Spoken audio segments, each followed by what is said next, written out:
Hi guys welcome back to my channel. Early morning 6కి Shirdi trip మా ఇంటి నుండి స్టార్ట్ అయింది. 11కి రేణుగుంట రైల్వే స్టేషన్లో ట్రైన్. సో బస్సులో 2 అవర్స్ జర్నీ చేసి 9కి రీచ్ అయ్యాను. ట్రైన్ రావడానికి ఇంకా 2 అవర్స్ టైం ఉంది. వెయిటింగ్. ఈ వెయిటింగ్ టైంలో టైంపాస్కి నేనైతే సినిమాటిక్ క్లిప్స్ తీస్తూ ఉంటాను.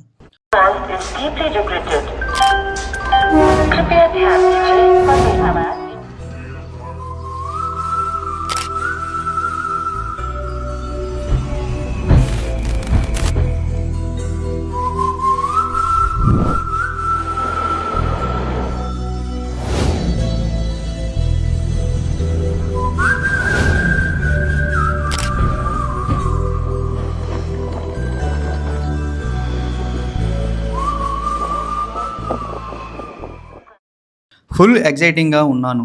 లైఫ్లో ఫస్ట్ టైం షిరిడీకి వెళ్తున్నా. అలాగే కొంచెం థింకింగ్, 1 ఫుల్ డే ట్రైన్లో ఎలా స్పెండ్ చేయాలి అని.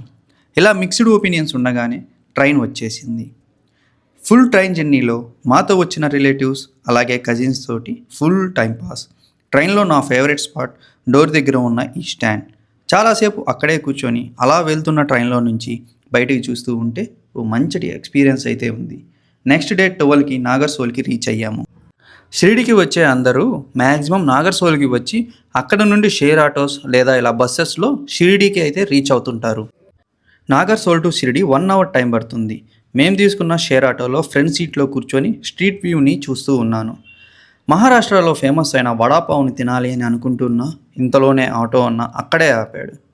లేట్ చేయకుండా టేస్ట్ చేయాల్సిందే. 1 పీస్ 15 రూపీస్. ఫస్ట్ టైం తింటున్నాను. టేస్ట్ అయితే సూపర్గా ఉంది.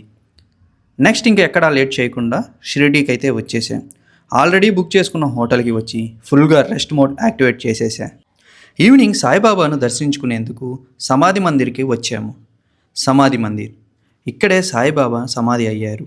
రోజు వేలాది సంఖ్యలో బాబాను దర్శించుకునేందుకు భక్తులందరూ దేశ విదేశాల నుండి షిరిడీకి వచ్చేది ఇక్కడ ఈ సమాధి మందిర్కే. ఈ సమాధి మందిర్ బాబా కోరిక మేరకు కృష్ణ మందిరాన్ని కట్టడానికి నిర్మించారు. అయితే బాబా మరణాంతరం ఇక్కడ సమాధి చేయడం ద్వారా ఇది సమాధి మందిర్ అయ్యింది. సమాధి మందిర్లోకి ఎంటర్ అవ్వడానికి చాలా గేట్స్ ఉంటాయి. Free, paid, VIP, old age అలాగే ఎవరైనా అన్హెల్తీతో ఉంటే వాళ్ళ కోసం ఒక్కొక్కరికి ఒక్కొక్క గేట్ అయితే ఉంది. ఏ గేట్ నుంచి లోపలికి వెళ్ళినా లాస్ట్కి క్యూ లైన్లో స్టెప్స్ దగ్గరికి రావాల్సిందే. స్టెప్స్ ఎక్కగానే 4 లైన్స్గా పార్టీషన్ అయి ఉంటుంది. ఫస్ట్ కనిపించే లైన్ బాబా తల దగ్గరకు వెళ్తుంది. మిడిల్ 2 లైన్స్ బాబా బాడీ దగ్గరకు అయితే వెళ్తాయి. లాస్ట్ లైన్ బాబా పాదాల దగ్గరకు వెళ్తుంది. సాయిబాబాను దర్శించుకున్నాక చూడాల్సినవి చాలానే ఉన్నాయి. బాబాను దర్శించుకొని బ్యాక్ సైడ్ నుండి బయటకు రాగానే అక్కడ మనకి ఫస్ట్ కనిపించేది వేప చెట్టు. ఇదే గురుస్థాన్. భక్తులందరూ ఇక్కడ ప్రదక్షిణాలు చేసి వేపాకు రాలినవి తీసుకుంటారు. బాబా వీటిని రోగాలను నయం చేయడానికి ఇచ్చేవారట.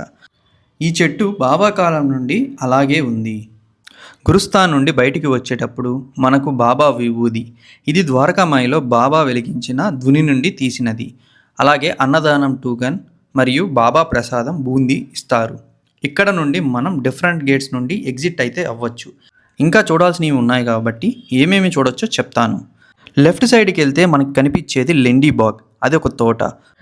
బాబా అక్కడ ఉన్న బావి నుండి నీళ్ళని తోడి అందమైన పూల తోటను పెంచారు. అదే మనం రైట్కి వెళ్తే విండోలో నుంచి బాబాని చూడొచ్చు. చాలామంది భక్తులు హారతి టైంలో ఇక్కడ నుండి బాబాను చూస్తూ హారతిని పాడుతుంటారు. ఇంకా అక్కడే మనకి మ్యూజియం. బాబా ధరించిన అలాగే వాడిన వస్తువులు అన్నీ అక్కడే భద్రపరిచారు. ఇంకా నందాదీప్ నిరంతరం వెలుగుతున్న జ్యోతిని కూడా మనం చూడవచ్చు. బాబాకి ప్రీతికారకులైన అలాగే ఎప్పుడూ తన వెంటే ఉన్న వారి సమాధులను కూడా మనం అక్కడే చూడొచ్చు. బాబా చరిత్ర తెలుసుకునేదానికి ఒక లైబ్రరీ, అలాగే వాటిని చదువుకునేదానికి ఒక మంచి పీస్ఫుల్ హాల్. బాబా ధరించిన వస్త్రాలను అక్కడే ఆక్షన్లో కూడా పెడతారు. మనం కూడా కొనుక్కోవచ్చు. ఒకసారి మనం ఏ గేట్లో నుండి అయినా ఎంటర్ అయితే బాబాని దర్శించుకొని ఎగ్జిట్ అయ్యేలోపు ఇవన్నీ చూసుకొని రావచ్చు. ఎలా అనిపించింది షిరిడీ సాయిబాబా యొక్క సమాధి మందిర్ అలాగే నా ఎక్స్ప్లెనేషన్? ఈ వీడియో మీకు నచ్చినట్లయితే వీడియోకి లైక్ చేయండి, షేర్ చేయండి, అలాగే మన ఛానల్కి సబ్స్క్రైబ్ చేసుకోండి. మన నెక్స్ట్ వీడియోలో ద్వారకామాయి, చావడి, హనుమాన్ టెంపుల్ అలాగే ముఖద్వారాన్ని ఎక్స్ప్లోర్ చేద్దాం. Thank you for watching.